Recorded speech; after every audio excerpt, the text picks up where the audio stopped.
ഞാൻ ചോദിക്കട്ടെ, രക്ഷിക്കപ്പെട്ട നാളുകളിലുള്ള അഭിഷേകം എന്തിയേ? പരിശുദ്ധാത്മ നിറവ് എന്തിയേ?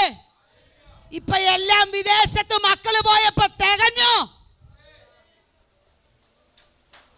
ദൈവത്തെ ഭയപ്പെടുക, ദൈവത്തെ ഭയപ്പെടുക. രക്ഷിക്കപ്പെട്ട നാളുകളിലെ ആ ജീവന്റെ തുടിപ്പൊക്കെ എന്തിയേ? ചിലർക്ക് എല്ലാം അങ്ങ് തികഞ്ഞിരിക്കുക. ഇനി എനിക്ക് പാടുകയും വേണ്ട, പ്രാർത്ഥിക്കുകയും വേണ്ട, വരുന്നുണ്ട് കേട്ടോ. കേരളക്കരയിൽ ജനത്തിനൊരു മാനസാന്തരം ആവശ്യമുണ്ട്. പ്രളയം വന്നപ്പോൾ മാനസാന്തരപ്പെടുമെന്ന് തമ്പുരാൻ വിചാരിച്ചു, പകുതി മാനസാന്തരപ്പെട്ടില്ല.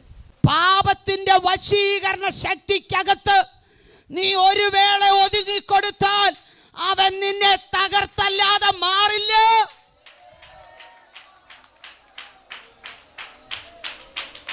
ഒരിഞ്ച് നീ ഒന്ന് അയഞ്ഞു കൊടുക്കാൻ പിശാച് നോക്കുക. എനിക്കെൻ്റെ ദൈവത്തെക്കാൾ വലുതായിട്ടൊന്നുമില്ലെന്ന് പറഞ്ഞിറങ്ങിയ ആദ്യ നാളുകളെ പിശാചും കേട്ടതാ.